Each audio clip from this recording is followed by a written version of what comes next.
2018ರಲ್ಲಿ ಬಳ್ಳಾರಿ ಗ್ರಾಮೀಣದಲ್ಲಿ ಸೋಲ್ತೀನಿ ಅನ್ನೋ ಭಯದಲ್ಲಿ ಮೊಳಕಲ್ಮೂರು ಕಾನ್ಸ್ಟಿಟ್ಯೂನ್ಸಿನ ಶ್ರೀರಾಮುಲು ಅವರು ಸೆಲೆಕ್ಟ್ ಮಾಡಿಕೊಂಡಾಗ, ಯಾಕೆಂದ್ರೆ ನಾನು ಬಳ್ಳಾರಿ ಜಿಲ್ಲೆಗೆ ಹೋಗೋಂಗಿಲ್ಲ, ಸೊ ಚಿತ್ರದುರ್ಗದ ಮೊಳಕಲ್ಮೂರಲ್ಲಿ ಸೆಲೆಕ್ಟ್ ಮಾಡಿಕೊಂಡು ನನ್ನ ಸಹಾಯ ತಗೋಬಹುದನ್ನೋ ಒಂದು ಕಾರಣಕ್ಕೆ ತಗೊಂಡ್ರು.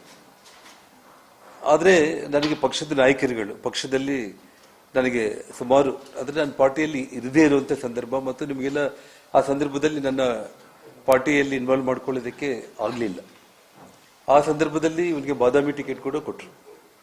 ಕೊಟ್ಟಾದ ನಂತರ ಮೊಳಕಲ್ಮೂರಲ್ಲಿ ತಾನು ತನ್ನ ಹೆಂಡತಿ ಜೊತೆಯಲ್ಲಿ, ಕುಟುಂಬದ ಜೊತೆಯಲ್ಲಿ ಮೊಳಕಲ್ಮೂರು ನಾಯಕನಹಟ್ಟಿ ತಿಪ್ಪೇಸ್ವಾಮಿ ದರ್ಶನಕ್ಕಂತ ಹೋದಾಗ, ಅಲ್ಲಿ ತಿಪ್ಪೇಸ್ವಾಮಿ ಅನ್ನುವಂಥ ಒಬ್ಬ ವ್ಯಕ್ತಿ ಆಲ್ರೆಡಿ ಸಿಟ್ಟಿಂಗ್ MLA ಆಗಿದ್ದಂಥವ್ರು ತನಗೆ BJP ಟಿಕೆಟ್ ಮಿಸ್ ಮಾಡಿ ಶ್ರೀರಾಮುಲು ಇಲ್ಲಿಗೆ ಬಂದು ಕಂಟೆಸ್ಟ್ ಮಾಡ್ತಾ ಇದ್ದಾರೆ ಅಂತೇಳಿ ಚೊಪ್ಲಿಗಳು, ಕಲ್ಲು, ಪೊರಿಕೆ ಎಷ್ಟೆಲ್ಲ ಇದಾವೆ ಅಷ್ಟೆಲ್ಲ ತಗೊಂಡು ಅವ್ರ ಮೇಲೆ ದಾಳಿ ಮಾಡಿದಾಗ 300 ಮಂದಿ ಪೊಲೀಸರಿದ್ರು ಕೂಡ ರಕ್ಷಣೆ ಮಾಡ್ಲಿಕ್ಕೆ ಆಗಲಿಲ್ಲ.